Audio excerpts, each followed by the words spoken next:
Praise the lord. మన ప్రభు అయిన యేసుక్రీస్తు నామంలో దేవుని ప్రజలైన మీ అందరికీ హృదయపూర్వకంగా శుభములు కలగాలని నేను కోరుకుంటున్నాను. ప్రభు మీకు తోడుగా ఉండునుగాక. ఈరోజు కూడా దేవుని సన్నిధిలో ఆనందించాలి, ఎల్లప్పుడూ ఆనందించాలి. మరలా చెప్పుచున్నాను, ఎల్లప్పుడూ ఆనందించండి ప్రభువునందు. ఆ మాటలు జ్ఞాపకం చేసుకున్నాం. అననుకూలమైన ఈ పరిస్థితుల్లో శరీర సంబంధముగా కృంగిపోకుండా, ఆత్మ సంబంధముగా బలహీనులం అవ్వకుండా, మందిరంలో కూర్చునే అవకాశం లేకపోయినా ఇలాగ దేవుని సన్నిధిని అనుభవిస్తూ, ప్రార్థనలో పాల్గొంటూ, ఆత్మలో ఎదుగుతూ, వర్ధిల్లుతూ, శక్తి పొందుతూ, ఏ భయము భీతినకు తావు లేకుండా మనకు ఒక రక్షకుడు ఉన్నాడు. ఆయన సర్వశక్తిమంతుడు. ఆయన మనకు తోడుగా ఉన్నాడు. నేను ఆ దేవునికి స్వాస్థ్యమై ఉన్నానని నమ్మి ఈరోజు నీవు నాకుండగా ఈ కరోనాలు, ఈ వ్యాధులు, ఈ లోకంలో తెగుళ్ళు నా దరి చేరవు, నీవు నాకు ఉన్నావు కాబట్టి అనే విశ్వాసముతో ఈ పాట పాడి దేవుని వాక్యము ధ్యానం చేసుకున్నాం.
చిన్న ప్రార్థన చేసుకున్నాం. ప్రేమ స్వరూపి అయిన పరలోకపు తండ్రి, నీ ప్రియకుమారుడైన యేసు క్రీస్తు నామములో నీ బిడ్డలము నీ పాదాలు చెంతమున్నా మాతో మాట్లాడు. నీ ఉద్దేశములు మాకు తెలియచేయి. శరీర సంబంధముగాను ఆత్మలోను బలపరచు శక్తితోని భూమి మీద బ్రతుకు దినములన్నీ ఏ పరిస్థితుల్లో మేము భయపడకుండా నిన్ను చూస్తూ అంతము వరకు మా జీవిత యాత్రలో ప్రయాణం చేసే భాగ్యము ధన్యత దయచేయమని కేవలము నీ స్వరం కొరకు ఎదురు చూస్తూ యేసు క్రీస్తు నామంలో ప్రార్థిస్తున్నాము తండ్రి, ఆమేన్.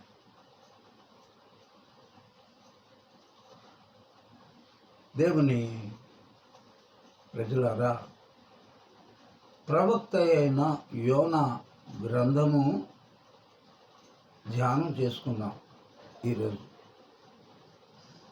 యోనా దేవుని చేత ఏర్పరచబడిన ఒక ప్రవక్త. మనందరం కూడా రాజ్యముల నుండి, వంశముల నుండి దేవుని చేత తనకు ప్రజలుగా ఉండుటకు, సొత్తైన స్వాస్థ్యముగా ఉండుటకు మనల్ని కూడా ఏర్పరచుకున్నాడు. యోనా లాంటి మనస్సే దేవుడు ఏర్పాటు చేసుకున్న మనుషులమైన మన మనస్సు కూడా ఒకటే. ఈ మాటలు ధ్యానం చేసుకుంటా ఉంటే ఆశ్చర్యము, కొన్ని మార్లు నవ్వు కూడా నాకు కలిగింది. ఎందుకంటే పోలికలు ప్రవక్త అయినా దేవుడు ఏర్పరచుకున్న మనుషులైనా ఒకటే అని నాకు అర్థమైపోయింది. ఇప్పుడు యోనా గ్రంథము చూద్దాం. బైబిల్ ఉన్నవారు పాత నిబంధనలో 762వ పేజీ, మొదటి అధ్యాయం. నోట్ చేసుకొని ప్రస్తుతం తర్వాత చూసుకోవచ్చు. అది రాసుకుంటూ బైబిల్ పేపర్లు తిప్పుతూ ఉంటే మీరు వినలేరు. వినడం చాలా ముఖ్యం. వినుట ద్వారా మాత్రమే విశ్వాసం కలుగుతుంది. ఆ నోట్ చేసుకొని వెంటనే ఒక్క క్షణము మెసేజ్ అయిపోయిన తర్వాత ఒక 5 నిమిషాలు కూర్చొని చక్కగా దాని గురించి స్టడీ చేయండి. యెహోవా వాక్కు అమిత్తై కుమారుడైన యోనాకు ప్రత్యక్షమై ఈలాగు సెలవిచ్చాడు. నినివే పట్టణస్థుల దోషము నా దృష్టికి ఘోరమాయను గనుక నీవు లేచి నినివే మహాపట్టణమునకు పోయి దానికి దుర్గతి కలుగునని ప్రకటింపుము. ఇటువంటి బైబిల్లో చాలా మార్లు ఇటువంటి సంఘటనలు, సందర్భాలు చూస్తాం. అది ఏమిటో అర్థం కాదు, కానీ దేవుడు తన కొరకు స్వాస్థ్యముగా తన బిడ్డలుగా బ్రతకాలని కోరుకున్న వాళ్ళు ఆయనను ఘనపరచడం మానేసి వేరుగా తమ స్వంత ఆలోచనల చొప్పున వారి సొంత మార్గాల్లో నడుస్తూ దేవునికి రోషము కలిగించినట్లుగా బైబిల్ గ్రంథంలో చూస్తాం. అలాగే కొన్ని పట్టణాలు, అయ్యో కొరాజీనా, అయ్యో బెత్సయిదా, అయ్యో కపెర్నహూమా, ఒక మారు అయ్యో యెరూషలేమా అని కూడా విలిపించిన సందర్భాలు మనం చూస్తున్నాం. ఆ పట్టణాల్లో ఒక పట్టణముగా నినివే పట్టణం కూడా చేరిపోయింది. అసలు నినివే పట్టణం ఎక్కడుందో ఎవరికైనా ఊహ ఉండి ఉండకపోవచ్చు. అది ఇశ్రాయేలీలకు బద్ధశత్రువులైన అష్షూరు సామ్రాజ్యమునకు ముఖ్య పట్టణం. మనకి ఢిల్లీ ఎలాగో భారతదేశానికి, అష్షూరు దేశానికి నినివే ఒక ముఖ్య పట్టణం. అక్కడ ప్రజల యొక్క ప్రవర్తనలు దేవుని దృష్టికి ఎంత మాత్రం బాగలేదు. దేవుడు నొచ్చుకున్నాడు, దానికి కొంత సమయం ఇచ్చాడు. గమనిస్తున్నారా? ఇప్పుడు ఇవన్నీ ఇటువంటి దుర్గతి, దుర్దినాలకు కారణం ఏంటంటే నాశనం చేయటం దేవుని యొక్క ఉద్దేశం కాదు. మరలా చెప్తున్నాను, ఆయన నిరంతరము ప్రేమ స్వరూపే. చివరి క్షణము వరకు ఒక్కడు కూడా నశించిపోకూడదు అనేది ఆయన రెండవ రాకడను ఆలస్యం చేస్తున్నాడు. కాబట్టి ఈ కారణంగానైనా నా ప్రజలు నా వైపు మళ్ళుతారేమో అనే ఆశతో ఇటువంటి కష్టాలు కొన్ని కలిగిస్తున్నాడు. నిన్న కూడా మేము కలిసి ధ్యానం చేసుకుంటా ఉంటే మాకు తెలిసిన మా బిడ్డ దూరం నుండి ఒక ఫోన్ కాల్లో మాతో మాట్లాడింది. ఏమనంటే, నిజముగా ఇవి ఉజ్జీవం వస్తున్న రోజులు, రివైవల్ రాబోతుంది సంఘములో అని చెప్పిన మాటలు ఎంత సంతోషమైందో. అవును, నాశనం చేయడానికి కాదు, సంఘములో ఇప్పుడు ఉజ్జీవ జ్వాలలు లేవబోతున్నాయి. విస్తారంగా ప్రజలు రక్షణ పొందబోతున్నారు. భయముతో దేవుని మీద ఆనుకోబోతున్నారు, ఆధారపడబోతున్నారు. అందరూ నమ్ముతున్నారు. డాక్టర్ల చేతులు ఎత్తేసారు. వ్యాక్సిన్ లేదు, కనుగొనబడలేదు. బ్రతికితే దేవుడే, లేకపోతే ఎవ్వడే మమ్మల్ని రక్షించలేడనే నిశ్చయతకు వచ్చేసారు. ఇప్పుడు రాబోతుంది ఉజ్జీవము సంఘములో ప్రపంచమంతటా. ఆ దేశము, ఈ దేశం, ఆ పట్టణం, ఈ పట్టణం అని కాదు. దేవుడు నినివేను కూడా ప్రేమించాడు కాబట్టి వెంటనే అగ్ని గంధకములు సొదొమ గొమొర్రాల మీద కుమ్మరించినట్టు కుమ్మరించకుండా, ఖబర్దార్, మీరు జాగ్రత్త పడండి, 40 రోజుల్లో ఈ పట్టణాన్ని నేను నాశనం చేస్తాను, మీరు ఇకనైనా నా వైపు మళ్ళుతారా అని తాను ఏర్పరచుకున్న యోన అనే ప్రవక్తను నినివే పట్టణానికి వెళ్ళమని చెప్పాడు. ఏమని చెప్తున్నాడు? నేను చూశాను, నినివే పట్టణస్థుల జీవితాలు నా దృష్టికి అంత మాత్రం మంచిగా లేదు. ఇక నేను నాశనం చేయాలనుకుంటున్నాను. ఫైనల్గా నిన్ను పంపిస్తున్నాను, నువ్వు పోయి ప్రకటన చేయి అన్నాడు. అంటే అది దేవుని ఆజ్ఞ కదా, వెంటనే బయలుదేరి వెళ్ళొద్దా? అందుకే ప్రవక్త అయిన మనిషే, మనము దేవుని చేత ఏర్పరచబడిన ప్రజలమైన మనుషులమే కాబట్టి మనకున్న మనస్సే యోనాకు ఉంది. ఏంటంటే, ఇశ్రాయేలీలకు బద్ధ శత్రువులు అష్షూరు దేశస్థులు, లేక నినివే పట్టణ వాసులు, వాళ్ళు నాశనం అయిపోవాలి అనేది ఒక కోరిక. ఇక రెండవ కోరిక, నినివే పోకుండా వేరే స్థలానికి బయలుదేరి వెళ్ళిపోయాడుగా. రెండవ కోరిక ఏంటంటే, ఇప్పుడు నేను గనక నినివే పోతే ప్రకటన చేస్తే ఖచ్చితంగా వాళ్ళు మారు మనసు పొందుతారు. నేను నాశనం అవ్వాలనుకుంటున్న అష్షూరు వాళ్ళు నాశనం అవ్వరు. ఎందుకంటే దేవుడు యెహోవా కృపా వాత్సల్య సంపూర్ణుడని యోనాకు తెలుసు, మనకు కూడా తెలుసు. శిక్షించడు.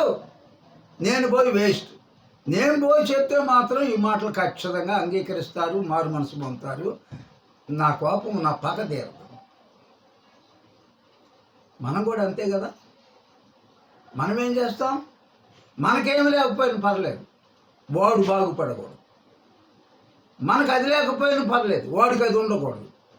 అదే మనసు అండి. అతను ప్రవక్త, మనం దేవుని చేత ఏర్పరచబడిన మనుషులు. మనకు లేకపోయినా పర్లేదంట, వాడికి ఉండకూడదంట. అందుకని సరే ప్రభు అని చెప్పినట్టు చెప్పి ఎంత అజ్ఞానమైన పని చేశాడు. దేవుని యొక్క కను దృష్టి సర్వలోకమన్నంతా సంచారం చేస్తుందన్న విషయము ప్రవక్తే మర్చిపోయి పెడచెవిని పెట్టి ఓడ, వేరే తర్షీషుకు పోయే ఓడను ఆ టికెట్ కొనుక్కొని ఎక్కేశాడు. ఎక్కిపోయినోడు ఓడ అడుగునకు పోయి గాఢముగా నిద్రపోతున్నాడు. వినండి ప్రియమైన దేవుని బిడ్డలారా, ఒక తండ్రి, లేకపోతే ఒక తాతయ్య ఇంటికి ఆధారమైన వాడు ఒక ఆయన ఉన్నాడు. ఆయన పెద్దవాడు అయిపోయాడు. రోగాలు, 10 రకాల రోగాలు ముసిరిని ఆ వ్యక్తి మీదకి బలహీనత మూలంగా. లేదండి ఇక మా వశంలో లేదు, మా అయితే ఒక 2 గంటలు, 1 గంట అన్నీ అన్నప్పుడు ఎవడైనా ఇంట్లో రాత్రి నిద్రపోతారండి? ఆలోచించి మాటికి 10 నిమిషాలైంది, 35 నిమిషాలైంది, 20 నిమిషాలైంది అనుకొని గుప్పెట్లో ప్రాణాలు పెట్టుకొని ఎప్పుడు ఈ దుర్వార్త వినవలసి వస్తుందని వణుకుతూ ఉంటారు. ఎవడైనా నిద్రపోతాడా? అది సీజన్, తుఫానులు వచ్చే సీజన్ కాకపోయినా యోనా బట్టి, యోనా అవిధేయతను బట్టి దేవుడు గొప్ప తుఫాను రేపాడు సముద్రం మీద. కలవరపడిపోతున్నారు ఓడలో ఉన్న వాళ్ళందరూ. తేలిక చేయాలని దానిలో ఉన్న బరువులన్నీ సముద్రంలో నిర్దాక్షిణ్యంగా పడేస్తున్నారు, విసిరేస్తున్నారు తేలిక చేసుకోవాలని. ఇతనికి ఏం పట్ల, ఓడ అడుగులోకి పోయి నిద్రపోతున్నాడు. సంఘము బాధ్యత ఏమిటో తెలుసా? నశించిన వారిని వెదకి రక్షించుటకు యేసు వచ్చి నిన్ను వలె నీ పొరుగువానిని ప్రేమించు అని మనకు చెప్తే, మనము నిద్రపోవడానికి ఇది సమయమా? సంఘము నిద్రించే సమయమా? మీరు మేల్కొనే సమయం. సంఘ క్షేమాభివృద్ధి కొరకు, సంఘ సభ్యుల క్షేమం కొరకు, వారి రక్షణ కొరకు, సంఘములో ఉజ్జీవం కొరకు బహుగా ప్రార్థించవలసిన సమయంలో నిద్రపోతున్నావా? మహాబలాఢ్యుడు బైబిల్లో చెప్పబడింది సంసోను. ఫిలిష్తీలను హతము చేయమని దేవుడు ఏర్పరిచే దెలీలా ఒళ్ళో పడుకొని నిద్రపోతున్నాడు. అదేనా సమయం? దేవుడు పిలిచింది ఎందుకు? తను చేసింది ఏమిటి? నిన్ను నన్ను పిలిచింది ఎందుకు? ప్రభు అని యేసు తిని తాగి ఈ రెస్ట్, పనులు లేవు, ఇంట్లో కూర్చొని పడుకోవడానిక? నశించిపోతున్న వారి కొరకు ప్రార్థన చేయుట దేవుని యొక్క చిత్తమై ఉన్నది సంఘము పట్ల. ఒకసారి అపోస్తలుడైన పౌలు ఒక రాత్రి ఒక ఆరాధనలో చాలాసేపు మాట్లాడుతూ ఉండి ఆ తెల్లవారుగానే మరొక గ్రామమునకు వెళ్ళవలసి వచ్చింది. కాబట్టి అపోస్తలుల కార్యముల్లో ఈ మాటలు చూస్తాం. ఎక్కువ సమయము మాట్లాడుతూనే ఉన్నాడంట. ఐతుకు అనేవాడు బాగా మేడగదిలో కిటికీలో కూర్చున్నాడంట. అతను వచ్చింది ఎందుకు? రేపు వెళ్ళిపోతాడు పౌలు భక్తుడు, మరలా ఎప్పటికో కానీ తిరిగి రాడు. అప్పుడు దాకా వాక్యం వినే అవకాశం లేదు, శ్రద్ధగా విందాము అనుకున్నాడా? కిటికీలో ఎక్కి గాఢ నిద్రపోయి ఆ మేడ మీద నుంచి కింద పడి చచ్చాడంట. యవ్వనులు వచ్చి అతన్ని మోసుకొని పోవటానికి దిగినప్పుడు పౌలు గబగబా వచ్చి ఆ చిన్నవాడిని కౌగిలించుకొని బ్రతికించినట్లుగా మనం చూస్తాం. నిద్రించుటకి ఇది సమయం కాదు. నిద్రించుచున్న నీవు మేల్కొని ఇతరుల కొరకు భారముతో ప్రార్థన చేయవలసిన బాధ్యత సంఘమునకు దేవుడిచ్చాడు. అపోస్తలుల కార్యాలు 12వ అధ్యాయంలో హేరోదు యోహానును చంపిన తరువాత, బాప్తిస్మం ఇచ్చి యోహానును చంపిన తర్వాత, అది యూదులకు ఇష్టమైన కార్యముగా నమ్మి పేతురును కూడా చెరసాలు వేశాడు. ఇక తెల్లవారితే పేతురును చంపేస్తాడు, శిరశ్ఛేదనం చేస్తాడు. ఇది గుర్తించిన సంఘమంతా జాగ్రత్తగా మనం అనేక మార్లు ధ్యానం చేసుకుంటాం. 12వ అధ్యాయం అపోస్తలుల కార్యములు. సంఘము రాత్రి అంతా ప్రార్థన చేస్తూ ఉన్నారు. ప్రభువా పేతురును కాపాడు, అయ్యా ఇప్పటికే బాప్తిస్మం ఇచ్చి యోహాను పోగొట్టుకున్నాం, ప్రభువా పేతురును కాపాడు, పేతురును కాపాడు, పేతురును కాపాడు. సంఘము ప్రార్థిస్తే ఏం జరుగుతుందో తెలుసా? అద్భుతాలు చేస్తాడు. ఆ మొర్ర దేవుని యొద్దకు చేరింది. దేవుడు తన దూతను పంపించాడు, బంధకాల నుంచి విడిపించాడు పేతుర్ని. ఎంత ఆశ్చర్యకరమైన దేవుడు! ఆ దేవుడు ఒకేలా ఉన్నాడు. ఆయన మార్పు లేని దేవుడు, ఎన్నటికీ మారడు. మనుషులమైన మనమే ఇప్పుడు ఒకలాగా, డబ్బులు ఉన్నప్పుడు ఒకలాగా, పేద స్థితికి వస్తే ఒకలాగా, అందరం ఎక్కించినప్పుడు ఇంకొకలాగా మనం ప్రవర్తిస్తాం. ప్రభు నిత్యము కరుణాస్వరు, ప్రేమ కటాక్షము కలిగిన వాడు. ఆయనలో మాత్రమే మార్పు లేదు. పౌలు శీలలు చెరసాలలో బంధించినప్పుడు అపోస్తలుల కార్యాలు 17వ అధ్యాయంలో ఈ సంఘటన కూడా వ్రాయబడింది. వారే పాటలు పాడుతూ ప్రార్థిస్తుండగా ఖైదీలందరూ వింటున్నారు. అక్కడ భూకంపం కలిగింది, చెరసాల బద్దలైంది. అప్పుడు వణుకుతూ వచ్చి చెరసాల అధికారి, అయ్యా, నేను రక్షించబడటకి నేనేం చేయాలి? మీరు ఎవరిని సేవిస్తున్నారు? యేసుక్రీస్తు నామమందు విశ్వాసం ఉంచు, అప్పుడు నీవును నీ ఇంటి వారిను రక్షణ పొందు. ఆ రాత్రి గాయములు తుడిచి, గాయములు కట్టి, గాయములకు నూనె రాసి, ఆ రాత్రి తన కుటుంబం యావత్తు యేసుక్రీస్తు నామములో బాప్తిస్మం పొందినట్లుగా మనం చూస్తాం. ప్రియమైన దేవుని బిడ్డలారా, ఎందుకు ఈ ఆపద కలిగింది? ఓ సమయం కాని సమయంలో సముద్రం మీదకి ఎందుకు తుఫాను రేగింది అంటే, అప్పుడు ఒప్పుకుంటున్నాడు, ఓ ఈ నిద్రపోతా, ఇంత భయంకరంగా పరిస్థితులుంటే ఎవరంతటా వాళ్ళు వారి దేవతలకు దేవుళ్లకు పూజలు చేస్తుంటే, ప్రార్థనలు చేస్తుంటే, నీవు ఇక్కడ నిద్రపోతున్నావా? అసలు ఎవరు నువ్వు? ఎంత నిశ్చింతగా ఎట్లా పడుకున్నావు? ఒప్పుకుంటున్నాడు. అదే దేవుని వాక్యంలో రాయబడింది, అతిక్రమములు దాచిపెట్టువాడు వర్ధిల్లడు, కానీ వాటిని విడిచిపెట్టిన వాడు కనికరము పొందు. ఇక్కడ హృదయపూర్వకంగా ఒప్పుకుంటున్నాడు. 9వ వచనంలో, నేను హెబ్రీయుడను, సముద్రమునకును భూమికిని సృష్టికర్తయై ఆకాశమందుండు దేవుడై ఉన్న యెహోవా యందు నేను భయభక్తులు గల వాడనై ఉన్నాను. నేను యెహోవా సన్నిధిలో నుండి పారిపోతున్నాను, నా వలననే ఈ విపత్తు కలిగింది.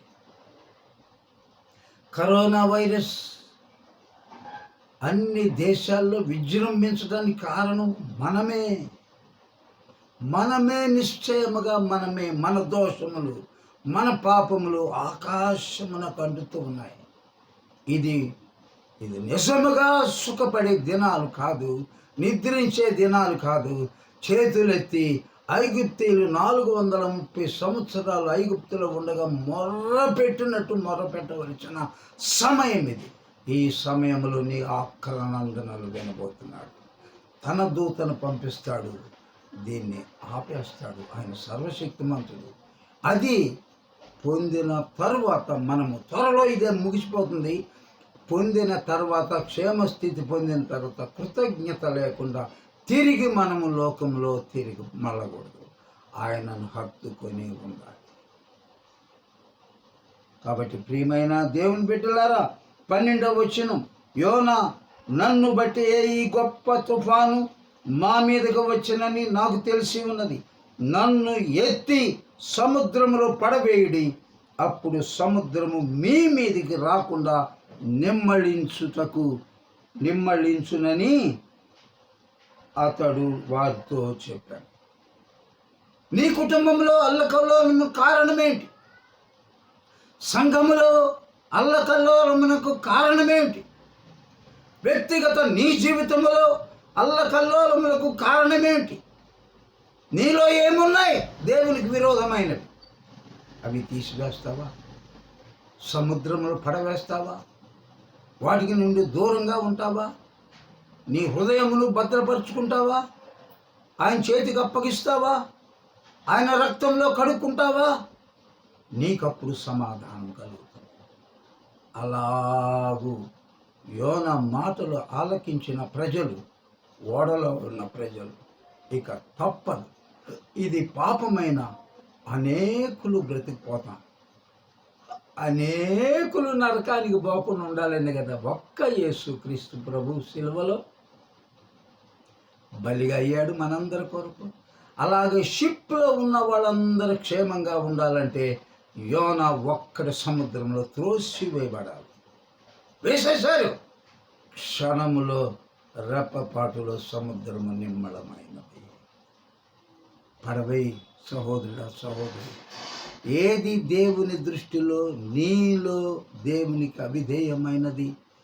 చిన్న పాపమా పెద్ద పాపమా? దాన్ని తీసి సముద్రంలో విసిరేసినప్పుడు మాత్రమే నీకు సమాధానంగా బ్రతకగలవు.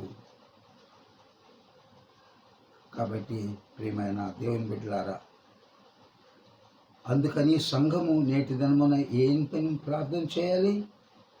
ఒక్క వాక్యము 55:6 వచనములో బైబిల్ యెషయా గ్రంథములో, యెహోవా మీకు దొరుకు కాలమందే ఆయనను వెదకుడి, ఆయన మీకు సమీపముగా ఉండగానే ఆయనను వేడుకొనుడి. అద్భుతమైన మాట, ఎంత హాయైన మాట! యెహోవా మీకు దొరుకు కాలమని. ఇప్పుడు ఇళ్లల్లో ఉండి ఎక్కడెక్కడ కూరగాయలు దొరుకుతున్నాయి, ఎక్కడ ఫలాలు దొరుకుతున్నాయి, పండ్లు దొరుకుతున్నాయి, ఎక్కడ రేషన్ ఇస్తున్నారు, ఎంక్వైరీ చేస్తున్నారు. ఇళ్లలో నుండి ఫోన్ కాల్స్ ద్వారా ఒకరికొకరు చేసుకొని ప్రభుత్వం వారు అనౌన్స్మెంట్స్తో సహా ఎక్కడ జరుగుతున్నాయి అక్కడికి బయలుదేరి ఒక్కరు, ఇద్దరు పోతే ప్రమాదం ఒప్పుకోవట్లేదు, ఒక్కరు బయలుదేరి కావలసిన కూరగాయలు పండ్లు కావలసినవి తెచ్చుకుంటున్నారు. యెహోవా మీకు దొరుకు కాలమందు. మాటి మాటికి ప్రభువా తండ్రి అయిన యెహోవా, ఆపద కాలములో ఉన్నామయ్యా, ఆపదలో ఉన్నామయ్యా, ఆపదలో ఉన్నామయ్యా. చెరసాలలో బంధించిన పేతురుని విడిపించినట్లు, పౌలు శీలలను బంధించినప్పుడు విడిపించినట్లు, ఓ కట్ల చేత బంధించబడిన గాడిద పిల్లను విడిపించినట్లు ఈ కరోనా వ్యాధి నుండి మమ్మలను కాపాడవా, రక్షించవా అని యెహోవా జ్ఞాపక కర్తలారా మాటి మాటికి మాటి మాటికి మాటి మాటికి విశ్రాంతి మీరు తీసుకోవద్దు, దేవుణ్ణి విశ్రమించనీయవద్దు. అలా చేసినప్పుడు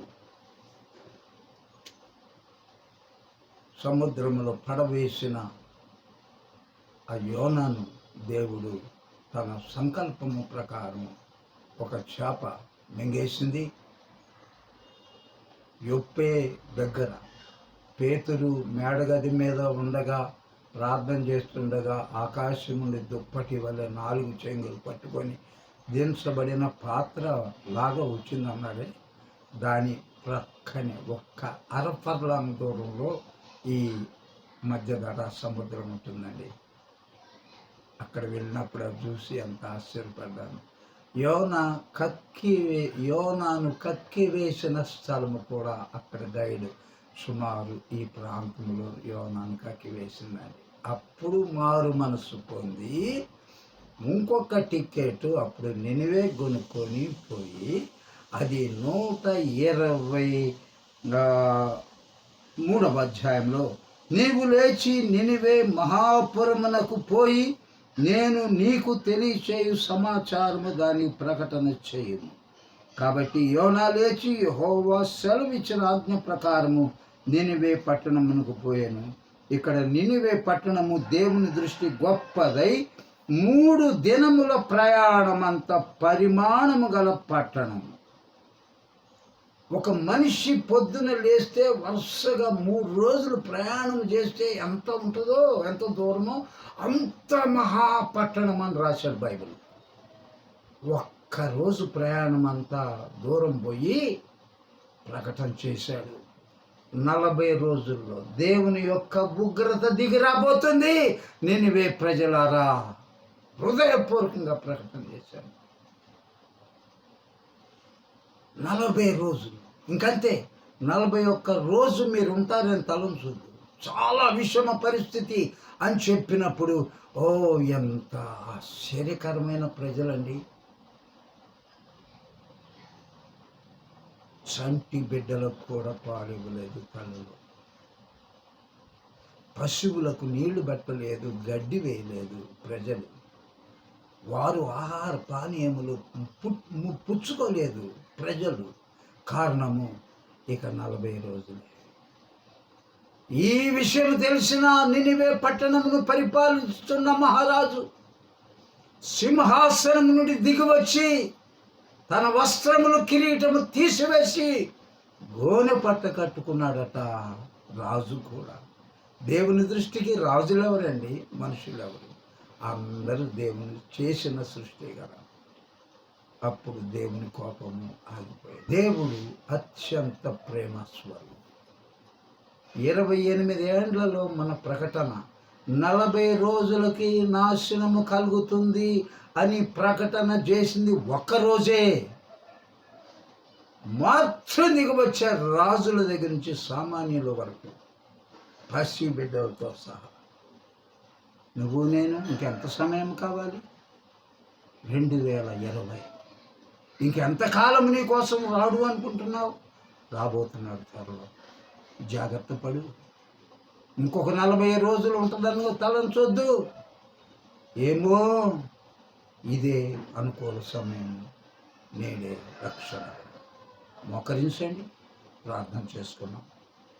పరిశుద్ధుడా పరలోక తండ్రి, నీకు స్తోత్రాలు. నేటి దిన మన స్పష్టంగా సంఘము పట్ల, మానవుల పట్ల ఎటువంటి బాధ్యత నీవు కలిగి ఉన్నావో, నీ చిత్తము మేము ఎలా నెరవేర్చాలో నీవు మాకు తెలియచేశావు. యోనా మనిషే నువ్వు ఏర్పరచుకున్న ప్రభు. మేము నీ రాజ్య వారసులుగా ఉండుటకు రాజ్యముల నుండి, వంశముల నుండి మా దేవునికి ఒక రాజ్యముగాను యాజకులనుగా మమ్మల్ని చేసుకొని నీ సొంత బిడ్డలుగా మార్చుకున్నావు. మేము కూడా మనుషులమే. మా హృదయాలు మారాలయ్యా. ఎవరైనా మంచిగా బ్రతికితే ఓర్వలేకపోతున్నాం, ఎవరైనా అధికముగా వర్ధిల్లుతుంటే వారిని చూసి ఓర్చుకోలేకపోతున్నాం, శత్రువులను నాశనము కావాలనే కోరుకుంటున్నాం. అదే మనస్సుతో నీకు అవిధేయుడై ఓ ప్రవక్త అయిన యోనా నినివేకు వెళ్లకుండా వేరొక స్థలానికి వెళ్ళిపోయాడు. లేదు, నీ వాగ్దానములు నీ ప్రజల పట్ల నెరవేర్చబడ వరకు విడిచిపెట్టని దేవుడు. నీ సంఘములో నీ నామం పెట్టబడిన బిడ్డలు ఏ ఏ అవసరాలతో ఉన్నారో వారందరినీ దయతో జ్ఞాపకం చేసుకో. వారి అక్కర్ల కొలది నీ అదృశ్య హస్తాన్ని చాచి దర్శించి ధైర్యం, విశ్వాసము, నీలో ఎదుగుదల, ఆత్మ నింపుదల సమృద్ధిగా అనుగ్రహించమని, ఏ అపాయము కలగకుండా ఈ దినములలో నీ ఉజ్జీవ జ్వాలలు సంఘాలలో రగుల్చమని నజరేయుడైన యేసు నామములో అడుగుచున్నాం తండ్రి. మన తండ్రి అయిన దేవుని యొక్క ప్రేమ, ప్రభు అయిన యేసు క్రీస్తు యొక్క కృప, పరిశుద్ధాత్మ దేవుని అన్యోన్య సహవాసం కూడిన మనందరకు, భూమిపై ఉన్న సకల పరిశుద్ధులకు రాకడ పర్యంతరం తోడై ఉండును గాక. ఆమేన్.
నీ